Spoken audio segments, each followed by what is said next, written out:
Saudara-saudara yang dikasihi Tuhan, semua orang tanpa kecuali di dunia ingin hidup bahagia. Dan lebih dari semua orang di dunia, termasuk kita, Yesus lebih lagi mengetahui dan memahaminya. Bahkan Yesus menghendaki semua pengikutnya berbahagia. Dia tampaknya tidak bisa terima loh bila ada di antara pengikutnya yang tidak bahagia. Makanya dalam khotbahnya di atas bukit yang dicatat dalam Matius 5 ayat 3-12, Yesus ucapkan dan ajarkan kepada para pengikutnya 9 sabda bahagia atau 9 cara hidup bahagia.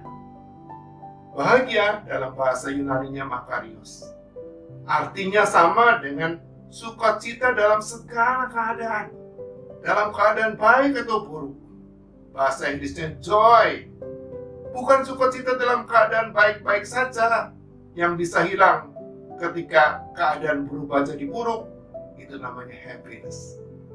Sabda bahagia pertama Yesus adalah, berbahagialah orang yang miskin di hadapan Allah, karena mereka yang mempunyai kerajaan surga. Apa arti dan maksudnya? Ini artinya. Arti pertama, orang miskin di hadapan Allah adalah orang yang sadar tak punya daya hidup dalam dirinya sendiri. Tahu dari mana? Tahu dari teks asli ucapan Yesus sendiri.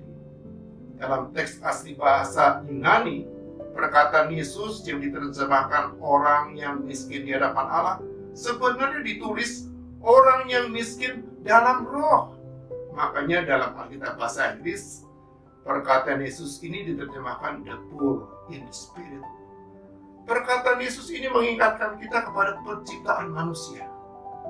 Alkitab saksikan bahwa manusia itu Allah ciptakan dari debu tanah. Kejadian pasal 2 ayat 7. Debu tanah itu simbol dari kerendahan, kehinaan, kekurangan, ketidakberartian, ketidakberdayaan.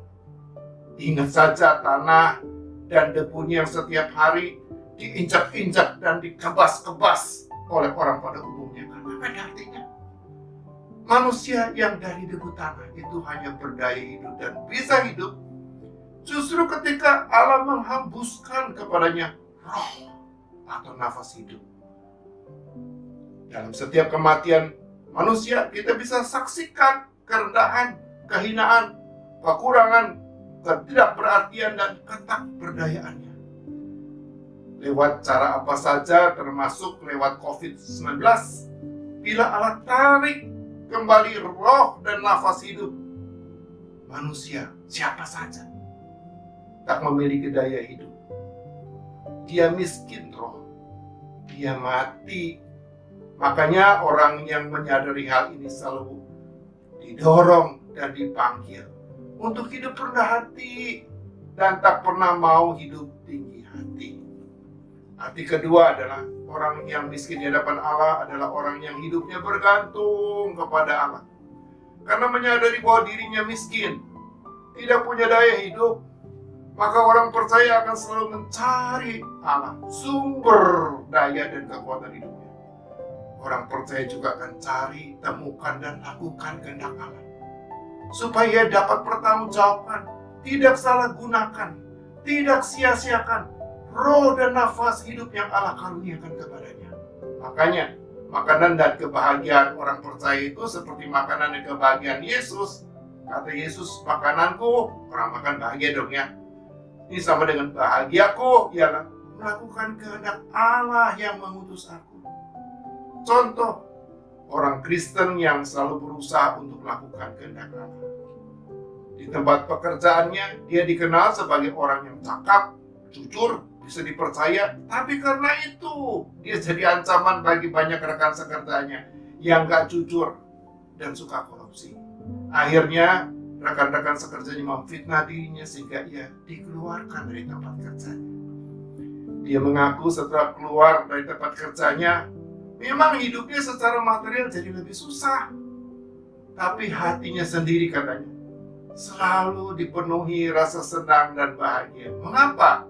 Sebab dia menyadari hidupnya jadi lebih susah karena melakukan kehendak Allah, bukan karena melakukan segala yang jahat. Orang yang cari, temukan, dan lakukan kehendak Allah juga selalu bisa bahagia karena Yesus pastikan diri mereka akan masuk dalam kebahagiaan kerajaan surga. Seperti janjinya, bukan setiap orang yang berseru kepadaku Tuhan, Tuhan akan masuk ke dalam kerajaan surga, melainkan dia yang melakukan kehendak Bapakku yang di surga. Ya, Yesus benar ketika berkata, berbahagialah orang yang miskin di dalam roh, karena mereka yang mempunyai kerajaan surga. Sebab setiap orang percaya yang mau hidup rendah hati, hidup bergantung kepada Allah, mau hidup melakukan kehendak Allah, ia akan dimampukan Allah untuk bisa hidup bersukacita dalam segala keadaan di dunia. Bahkan bersukacita selamanya di dalam kerajaan surga yang mulia dan sempurna. Selamat hidup miskin dalam roh, selamat berbahagia dalam segala